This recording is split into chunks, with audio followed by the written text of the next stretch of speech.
Assalamualaikum warahmatullahi wabarakatuh. Hari ini kita lanjutkan materi yang berikutnya, yaitu materi uji setelah ANOVA. Jadi alurnya itu sebagai berikut. Jadi minggu kemarin kita sudah mempelajari ANOVA satu jalur, yaitu yang membandingkan tiga model sekaligus. Yang kemarin itu adalah model A, model B, dan model C, seperti yang ada di dalam Excel berikut. Nah, dari ketiga model ini kemarin bisa disimpulkan berdasarkan nilai F hitung diperoleh bahwa nilai F hitung lebih besar dari F tabel, yang disimpulkan bahwa dari ketiga model yang ada di sini, jadi dari ketiga model A, B, C ini ada perbedaan. Nah, kalau terdapat perbedaan maka kita menggunakan uji setelah ANOVA ini. Nah, dia akan menggunakan uji setelah ANOVA yang akan saya beri nama uji Schiff. Jadi kita nanti akan menganalisa dengan menggunakan uji Schiff. Pak, bagaimana kalau ternyata di hipotesisnya itu tidak ada perbedaan? Maka uji setelah ANOVA ini tidak perlu dilakukan. Jadi pertemuan ini kita akan mempelajari uji Schiff itu baru digunakan apabila hipotesis ketiga model ini ada perbedaan. Nah, jadi kalau ada perbedaan baru kita cek manakah yang berbeda atau manakah yang lebih baik. Nah, adapun materinya sebagai berikut. Sebenarnya kalau di pertemuan luring itu sampai akan saya kenalkan dengan pertama itu adalah saya kenalkan tentang ini, kontras ortogonal. Jadi kontras ortogonal itu sebagai prasyarat sebelum kita menggunakan uji yang lanjutannya. Nanti akan saya kenalkan satu jalur. Nah, berikutnya sebenarnya ada banyak rumus. Jadi banyak rumus untuk uji setelah ANOVA. Ada yang menggunakan rumus JK dan F, ada yang menggunakan ini uji Student-Newman-Coles. Nah, saya di dalam pertemuan ini hanya menggunakan uji Schiff. Langkah-langkahnya nanti bisa dilihat di PowerPoint. Ada 5 langkah ini yang bisa dilakukan dalam melakukan uji Schiff. Kenapa yang lain tidak, Pak? Karena yang lain tuh durasi waktunya tidak memungkinkan. Jadi kalau dijelaskan luring mungkin bisa, kalau di daring mungkin waktunya tidak memungkinkan. Yang intinya dalam metode ini sebenarnya ada banyak metode. Nah, silahkan dipilih mana yang menurut Anda paling mudah. Nah, nanti yang diperlukan itu adalah satu, bentuk modelnya yang seperti ini dari Excel kemarin atau dari hasil pengerjaan sampean. Nah, yang kedua adalah tabel ANOVA. Jadi tabel yang bentuknya seperti ini. Nah, ini yang diperlukan, dua tabel ini. Nah, adapun yang diuji itu contohnya seperti ini. Apakah model pembelajaran A lebih bagus daripada model pembelajaran B? Yang berikutnya, apakah model pembelajaran B lebih bagus daripada model pembelajaran C? Atau yang ketiga itu yang akan kita uji itu adalah ini, apakah model pembelajaran A lebih bagus daripada model pembelajaran B dan C. Nah, bagaimana Pak logikanya? Logikanya seperti ini. Dalam meneliti kita harus mampu menduga. Jadi terdapat perbedaan, kita harus menduga. Cara menduganya yang paling detail itu dilihat dari nilainya ini. Kita bisa melihat nilai model A, model B, dan model C. Ini kan terlihat ini. Oh, A kayaknya nilainya sangat jelek ya dibandingkan model B. Jadi makanya saya uji apakah A dan B itu ada perbedaan.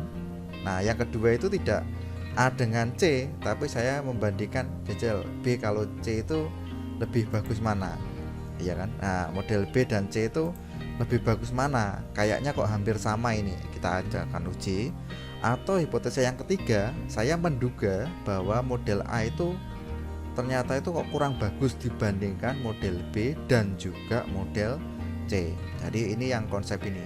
Nah, dari mana Pak dugaan itu? Ya, dugaan itu adalah dari peneliti sendiri. Dia harus kritis melihat dari data yang ada itu, dia harus kritis. Jadi melihat saja mana yang kelihatannya itu ada perbedaan, dia harus kritis. Nah, bagaimana langkah-langkahnya? Langkah-langkahnya sebagai berikut. Nah, pertama kita harus tahu ini dulu. Jadi saya kenalkan, nanti ada istilah J1. J1 itu jumlah yang model A saya beri kode 1, B kodenya 2, C kodenya 3. Jadi J1 jumlah untuk model A yaitu 643. Ini J2, ini J3. Nah, nanti juga ada N1. N1 itu adalah ini banyaknya siswa model A, N2 banyaknya siswa model B, N3 banyaknya siswa model C yang kebetulan jumlah siswanya ini sama masing-masing kelas. Di dalam contoh itu saya beri nilai 10. Nah, bagaimana lanjutannya? Kita akan lanjutkan dalam langkah-langkahnya sebagai berikut. Nah, bagaimana langkah menggunakan uji Skew? Jadi langkah menggunakan uji Skew itu yang pertama itu harus ini. Kita harus tahu hipotesis yang akan dicapai. Hipotesis pertama saya beri kode 1 di sini. Nah, hipotesis pertama ini kita akan menguji apakah A lebih bagus daripada B. Nah, kita juga pakai hipotesis yang kedua, yaitu apakah model B lebih bagus dari model C. Nah, saya juga menyusun hipotesis yang ketiga, apakah A lebih bagus daripada model B dan C. Nah, ini akan menyusun ketiga ini. Bagaimana caranya? Caranya sebagai berikut. Jadi langkah-langkahnya itu kurang lebih sebagai berikut. Pertama, kita membuat dulu kontras ortogonal. Jadi kontras ortogonal itu yang bagaimana, Pak? Jadi kontras ortogonal itu susunan dari membuat kontras yang berasal dari sini, dari hipotesis penelitian. Nah, dalam kontras ortogonal itu ada koefisien, simbolkan K1P, jadi koefisiennya. Terus kemudian J itu variabel jumlah J1, J2, J3 dan seterusnya. Jadi ada koefisien K dan kemudian ada variabel yaitu nilai J. J-nya itu ada J1, J2 dan seterusnya. Kebetulan penelitian kita tadi dari tabel ini J-nya itu ada 3. Model A, model B dan model C. Jadi J maksimal di dalam nanti di dalam kontras ortogonal kita nanti J-nya ada 3. Nah, syaratnya koefisien itu punya syarat. Syaratnya itu yaitu gini. Koefisien ini syaratnya adalah ketika dijumlahkan koefisiennya itu harus sama dengan 0. Jadi koefisiennya itu mempunyai syarat apabila dijumlahkan nilainya sama dengan 0. Nah, langsung aja kita buat, kita selesaikan aja biar tidak Nah, coba perhatikan yang A atau yang hipotesis yang pertama. Apakah model A lebih bagus daripada model B? Nah, kita siapkan dulu C1. Nah, kita siapkan C1 yaitu kontras hipotesis yang pertama. Jadi P itu adalah hipotesis, C1 berarti hipotesis yang pertama. Kita siapkan dulu. Nah, nilainya berapa ini? Nah, saya di situ kita buatkan dulu listnya J1, J2, J3. Kita buatkan dulu J1 ditambah J1 ini ditambah J1 ditambah J2 ini kan, kemudian ditambah dengan J3.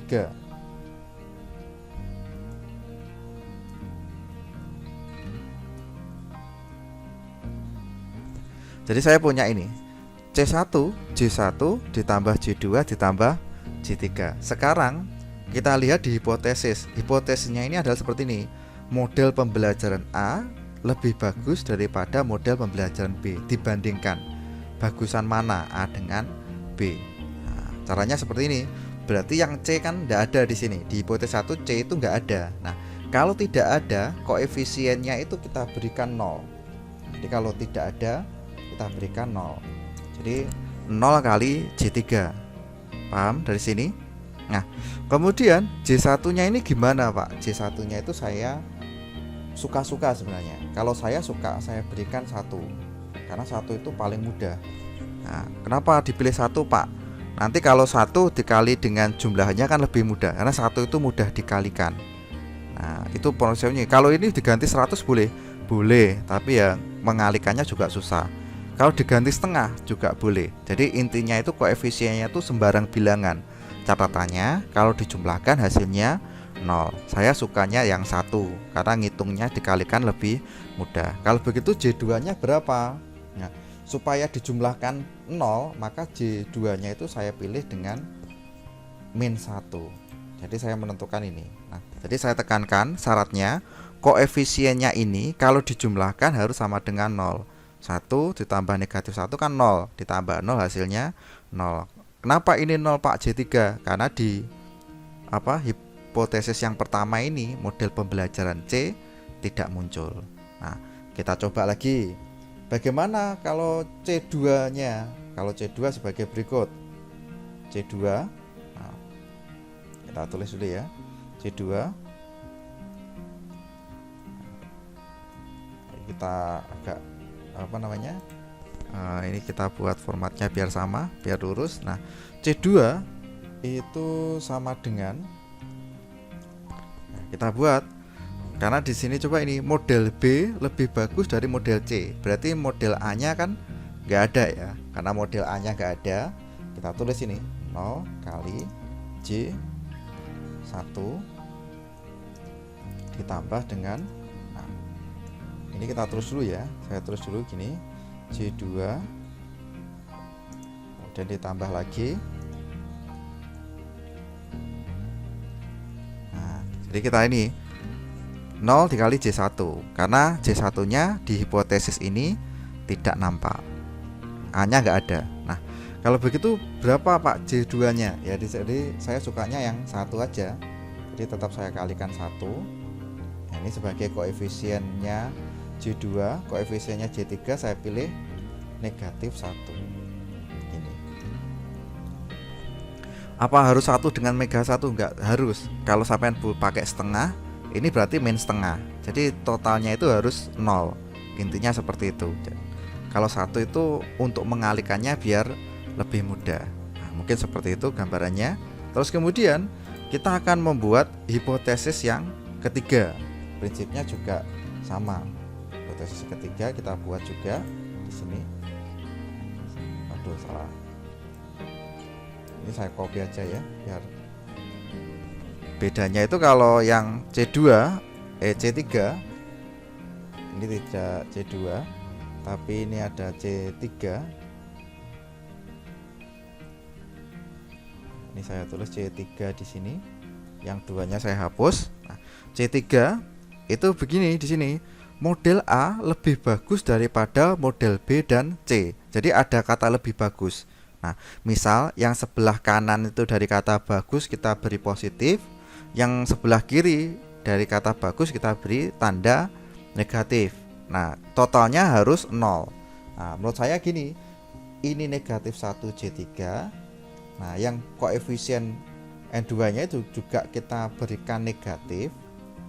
Jadi ini cuma akal-akalan supaya koefisiennya itu dijumlahkan sama dengan 0. Ini negatif 1, ini negatif 1, maka koefisien J1 nya tidak 0. Ini 2. Kenapa Pak 2? Ya supaya kalau dijumlahkan koefisiennya itu 0. Boleh Pak ini 1, ini setengah, ini min setengah, ini min setengah, boleh. Nah, kapan ini negatif Pak? Negatif itu lebih baik di sini. Ini kan ada kata kunci lebih bagus. Kalau yang ada di sini itu kita buat negatif, kalau yang sebelah kanan itu kita buat positif. Jadi modelnya seperti itu aja. Boleh dibolak-balik Pak, boleh aja. Jadi kita nanti boleh membalik. Mungkin yang ini negatif, yang sebelah habisnya lebih bagus tuh yang sebelah kanan itu positif, boleh saja. Jadi itu suka-suka. Jadi kita memperoleh C1 min 1 kali J1 ditambah min 1 J2 plus 0. Nah, jadi nilai ortogonal ini dasarnya dari hipotesis penelitian yang disiapkan oleh peneliti. Nah, langkah berikutnya itu adalah kita akan kita akan mencari ini nilai dari C1.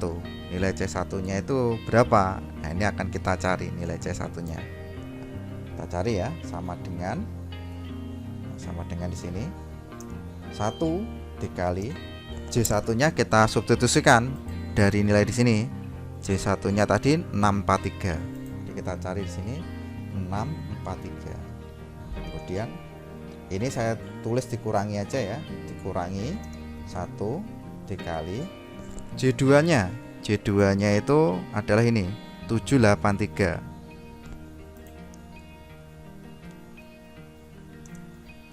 Ini tidak saya tulis, kenapa? Karena ini 0. Jadi 0 kali J3 kan tidak perlu ditulis ya. Nah, saya hilangkan biar hemat. Nah, ini sama dengan, nah kita pakai bantuan kalkulator. Nah, ini Kita pakai bantuan kalkulator aja biar lebih mudah. Nah, kita kalikan ini 643 kali 1. Oh, nggak perlu ya dikalikan ya. Enaknya ini 643 kali 1 ya 643 dikurangi dengan 783. Oh, ternyata tidak perlu kalkulator untuk yang tahapan yang ini. Baru yang ini kita membutuhkan kalkulator. 643 dikurangi 783. 643 dikurangi dengan 783 sama dengan ini, negatif 140. Nah, kita sudah mendapatkan nilai C1. Untuk nilai C berikutnya, Pak. Nah, adapun nilai dari C2 itu sebagai berikut. C2 itu sama dengan, terus ini sama dengan, kita hitung 0 kali J1 tidak saya tulis. Nah, tinggal ini 1 kali J2, berarti 1 kali J2 nya tadi, J2 nya yang ini ya, J2 ini J2 783. Nah, ini 852. Nah, kita tulis ini 1 kali 783 dikurangi 1 kali, nah ini J3 nya ini adalah ini 852. Kemudian kita sederhanakan. Ini boleh langsung aja ya, 783 dikurangi 852 karena dikali 1. Nah, biar durasinya tidak terlalu lama, 783 dikurangi dengan 852. Hasilnya sebagai berikut, negatif 69.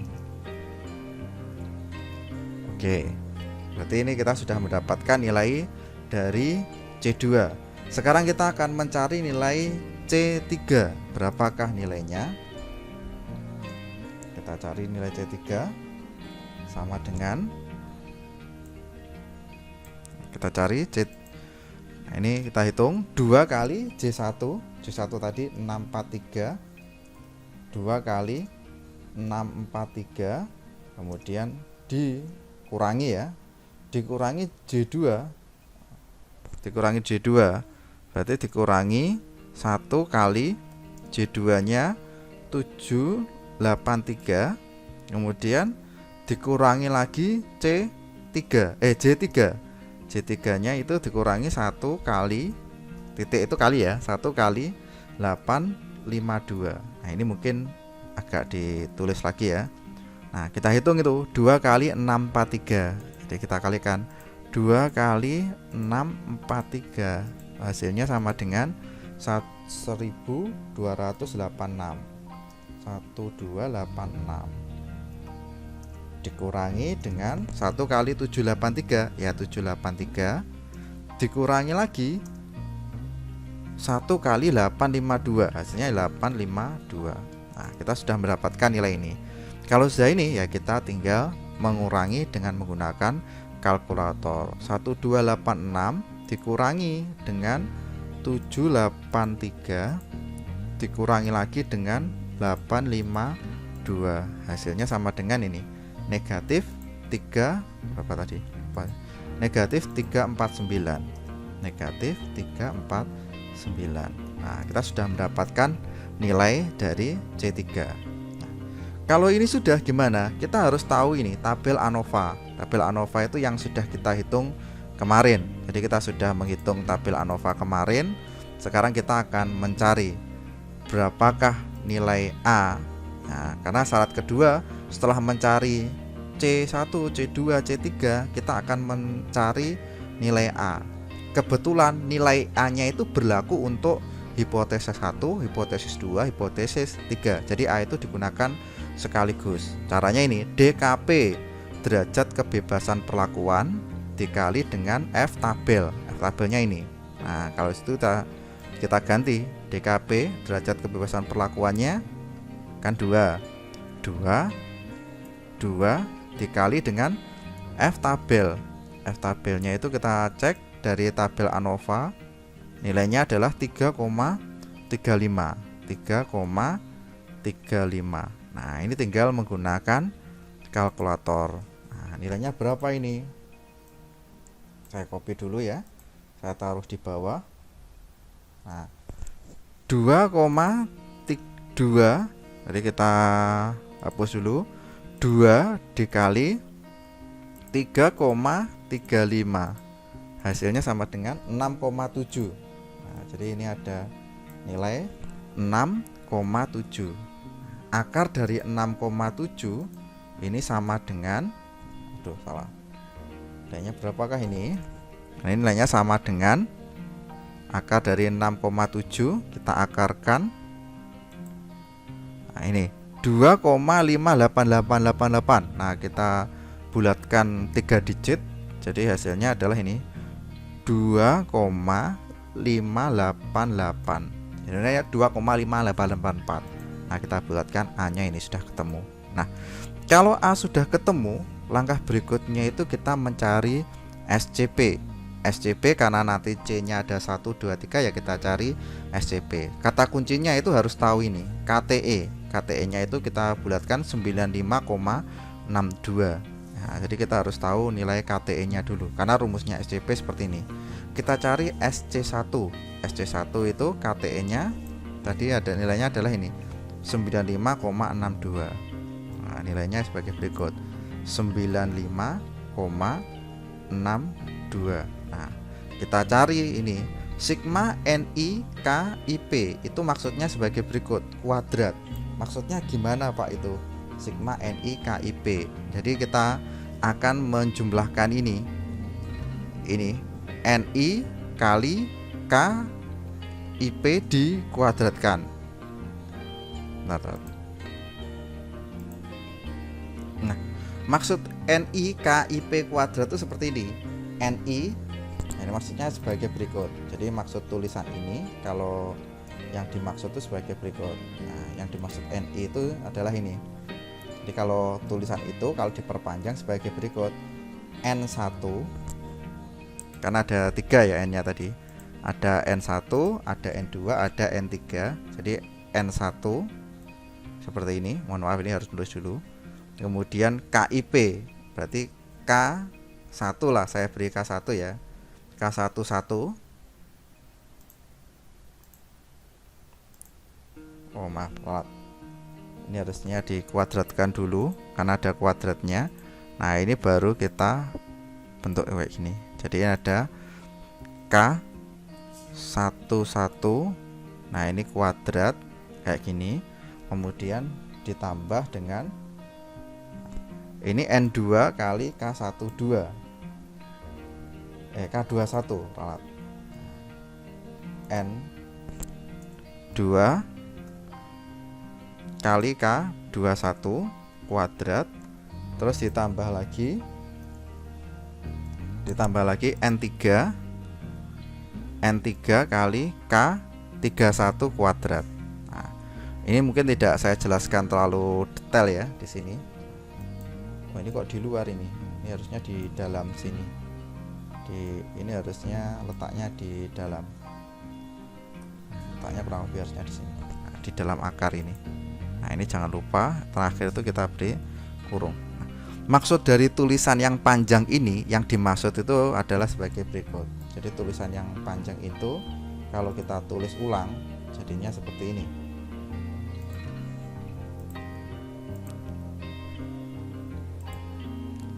Jadi maksud tulisan panjang itu seperti ini. Jadi N11 kuadrat itu kan ada N11 kuadrat ya. N1 itu adalah jumlah yang ke-1. Tadi kan sudah saya bilang N1 itu 10, N2 10, N3 10. Jadi kebetulan sama. Jadi ini kita tulis 10 dikali dengan, nah, K11 itu berapa Pak? K11 yang ini. Kita lihat SC1. Jadi ada yang ini 1 itu sebagai K1, yang ini 1 sebagai K1, negatif 1 yang ini sebagai K2, ini sebagai K3. K3-nya kebetulan 0. Jadi yang 0 nanti tidak saya tulis. Jadi yang dimaksud itu adalah 1 kuadrat dikali N2-nya itu adalah 10. Nah, K21-nya itu kita hilangkan. Ini jadi negatif 1. Negatif 1 kuadrat. Nah, ditambah N yang ini saya hilangkan. Nah, kenapa dihilangkan? Karena ini nilainya adalah 0. Nah, ini nanti kita selesaikan yang ini. Nah, jadi 1 negatif 1 kuadrat. Nah, dari mana 1 negatif 1? Dari koefisien C1-nya itu 1 dan negatif 1. Yang 0 tidak kita masukkan. Nah, ini kita tinggal selesaikan aja. Tinggal yang ini kita selesaikan. Nah, ini kan mudah kan ini. Mudahnya itu sebagai berikut. Nah, jadi kita hilangkan yang ini. 1 kali 10 kan 10. Negatif 1 kuadrat kan 1 kali 10 ya 10. 10 tambah 10 hasilnya adalah 20. Jadi kita bisa menuliskannya ini 95,62 kali 20. Berapakah nilainya? Berapakah nilai dari sini? Kita copy, paste di sini. Nah, kita hilangkan nilainya ini 95,62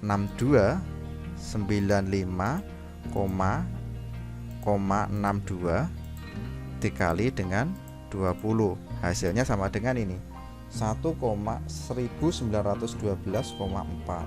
Jadi nilainya adalah ini. Nah, kemudian kita akarkan, nilainya sama dengan berikut.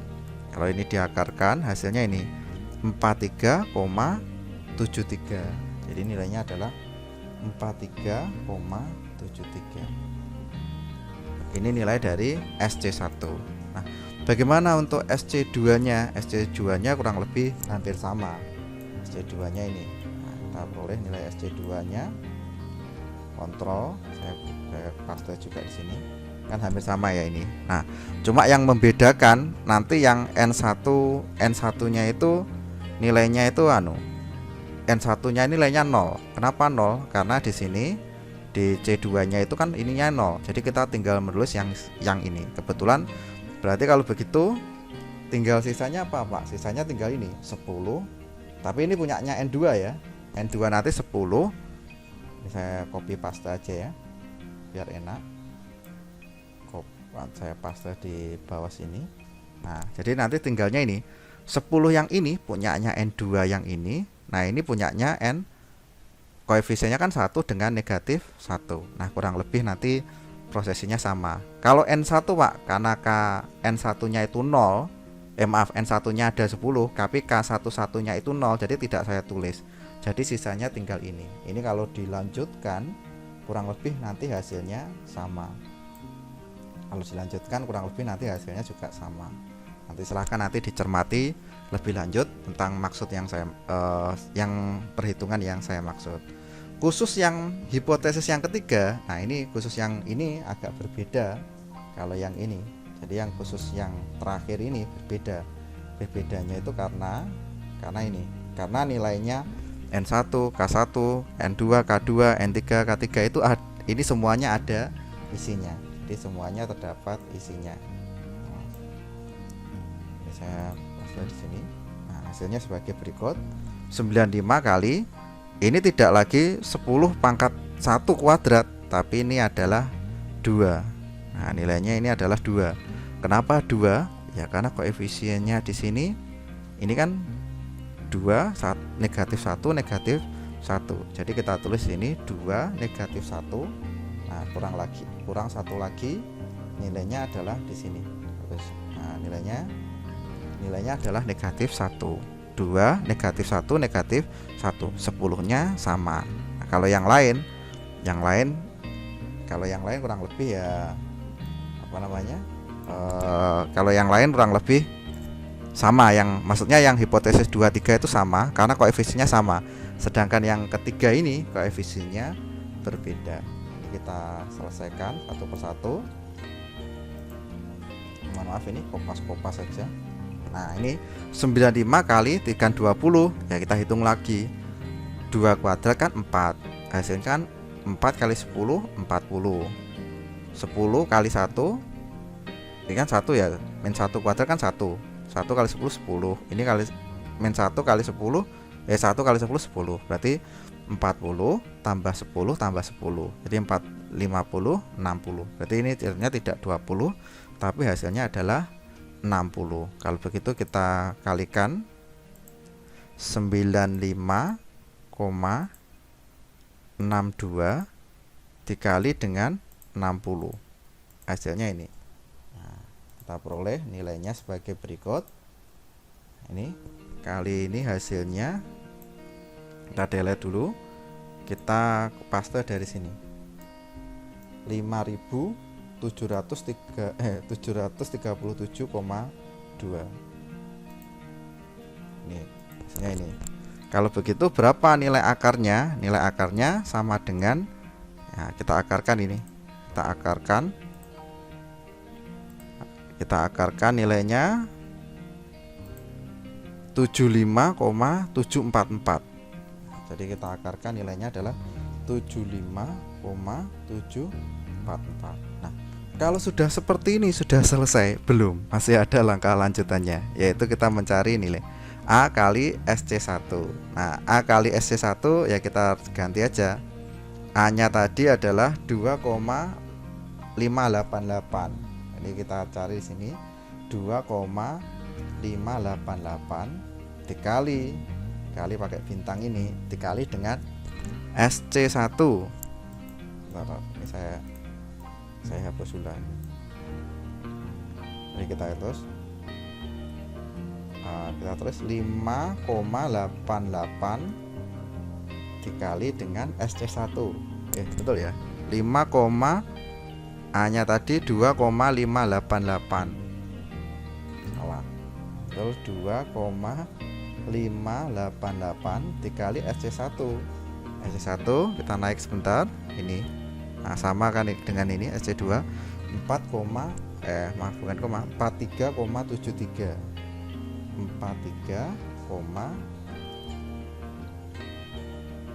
dikali dengan 43,73.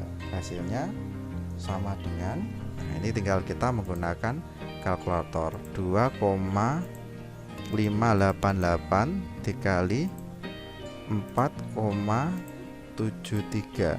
Nilainya sama dengan ini 12,24. Ya, 2 digit angka lah. 12,24. Nah, kurang lebih untuk SC2 itu hasilnya sama. Kenapa? Karena A-nya sama, kemudian A-nya sama enggak sih? A-nya sama, SC2-nya juga sama. Kebetulan aja A-nya sama, SC2-nya sama. Mungkin karena jumlah variabelnya cuma 2 tadi. Ya, kebetulannya sama. Khusus yang SC3 ini yang berbeda itu di SC3 ini. Nah, kalau A-nya kurang lebih sama, 2,588 dikali dengan, ini agak yang beda yaitu 75,744. 75,744. Kita cek lagi, jangan sampai salah hitung. Oh, sudah sama. Nah, ini baru menggunakan kalkulator. 2,588 dikali dengan 75,744. Hasilnya sebagai berikut. Hasilnya sama dengan, nah ini 196,02.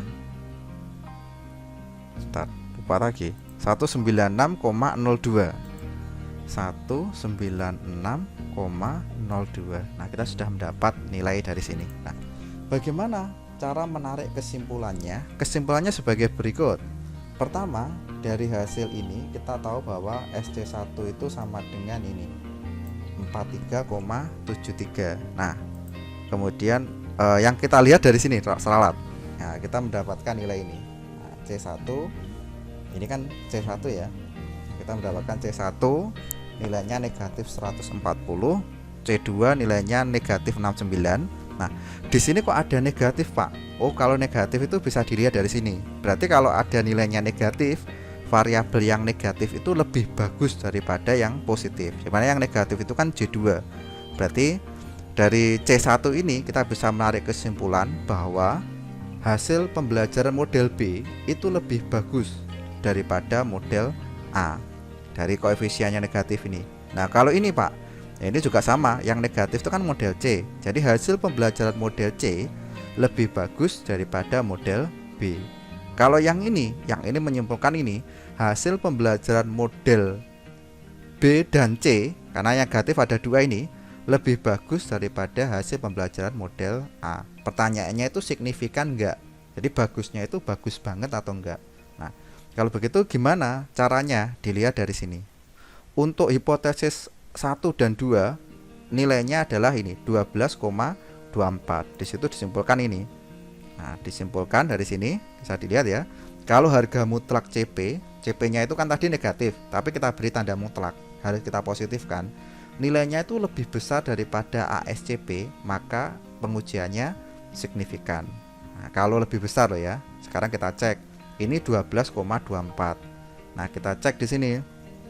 Kita cek di C ini, yang kita lihat dari C1-nya ini 12,24. Nah, ternyata nilai 140 ini kan lebih besar dari 12,24. Nilai 69, 12 lebih besar dari 12,24. Jadi disimpulkan apa? Oh, berarti kesimpulan pertama itu ini berarti perbedaannya itu signifikan, yang artinya bahwa model A lebih bagus dari model B, model B lebih bagus daripada model C. Kalau modelnya seperti ini berarti A otomatis lebih bukan model A lebih bagus dari model B. Ternyata ini kesimpulannya itu salah. Yang betul adalah, karena ini negatif ya, berarti kan model B yang lebih bagus ya. Berarti kesimpulannya itu salah yang ini. Kalau begitu kesimpulannya gimana Pak yang betul? Model B ternyata lebih bagus daripada model A. Terus kesimpulan yang berikutnya ini, model C ternyata lebih bagus daripada model B. Jadi ini kesimpulannya ini salah. Jadi yang karena ini nilainya negatif, artinya yang bagus model B ternyata lebih bagus daripada model A.